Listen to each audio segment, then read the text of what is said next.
I'm here to really just talk in a broad way about the British economy and what's happened and where we go from here, and particularly the role of the private sector in getting us into a recovery stage.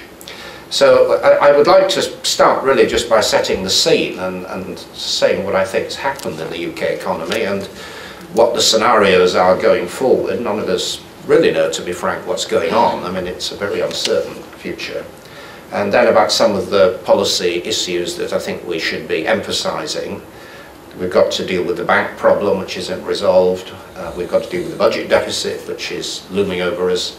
But we also get to do this in a way that points towards recovery and growth, without which the British economy is potentially becalmed in a very dangerous way. But let me just start with the crisis we have had and are still living through, and how this happened.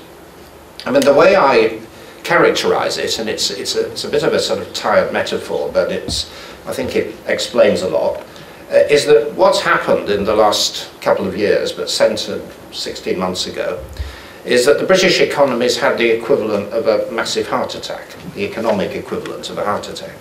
I mean, we've had ups and downs in the economy, I mean, recessions and boom periods. This has happened throughout my lifetime. Most of the post-war period, those of you in business have lived with a cycle. You know that that's the way business works, particularly in sectors like construction. But this is something much more profound. We had an enormous sort of meltdown, basically, in the financial sector, centred on banking. I mean, it was a remarkable event. You know, the whole of this highly sophisticated financial services industry, centred on banking, just effectively collapsing like a pack of cards, and it's done tremendous damage. Now, if you keep in mind the image of the economic heart attack, I mean, what's happening at the moment is that the patient's still alive, fortunately, and in intensive care, but it's only there because of some very remarkable kind of economic medicine that's been administered over the last year and a half. And when you reflect on it, you are aware of just how remarkable this is. We've had interest rates cut to virtually zero. We've had the deliberate, systematic creation of money, something that used to exist in economics textbooks, but we've actually seen applied in practice on a very experimental basis. That's basically what's been keeping the British economy going for the last year and a half. We've had the enormous budget deficits on a scale none of us thought was possible, except in wartime. We've had the banking system half nationalised, and on top of all that, as a byproduct in some ways, we've had a massive devaluation, 25–30% on a trade-weighted basis. It's actually made a lot of difference, and certainly for manufacturers, tourism, and so on. This has been a big stimulus. But all those things together have kept the British economy going.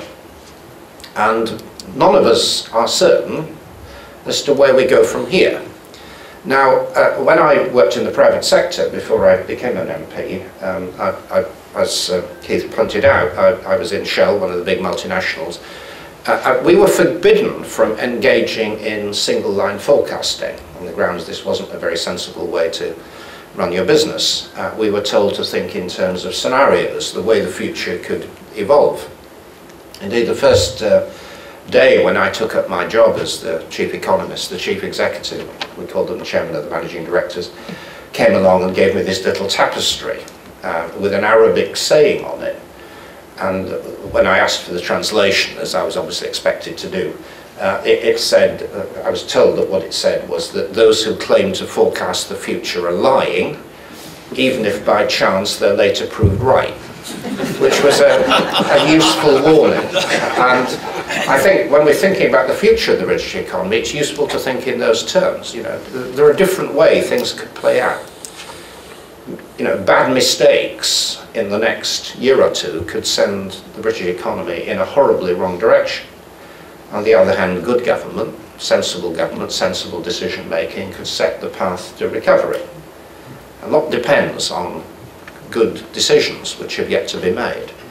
And it's worthwhile sketching out a couple of very simple alternative ways in which the future could evolve. I'm not passing judgment at this stage, but just to think about them. I mean, it is possible to be, basically pretty optimistic about what could happen in Britain. You can tell a story along the following lines. Confidence is gradually coming back. If you look at consumer surveys and business investment expectations, we've had a V shape. It's beginning to look up. People are a bit more positive. There's some evidence in some sectors that growth is coming back. Certainly if you're in exporting, import competing industries, things look better. There is strong growth in parts of the world. In China, growth is unbelievable, double digit. India's 8%, I think, at the moment. And these big Asian economies are spending on imports, much of it raw materials. So you're now getting quite strong growth in Australia, Canada, Brazil, parts of Africa, surprisingly, Saudi Arabia. And all that money is being recycled, and some of it's coming back here. So you can, internationally there is signs of a revival. And you can project that forward and see how confidence could gradually multiply and people start feeling confident to spend, businesses to invest, and gradually we get out of this mess. And that's the assumption, I think. If you look at the government's numbers, that's the story of the future that they believe and would like us to believe. And they may be right. They may be right. And I'd like to think that they're right, because I want to be optimistic and positive.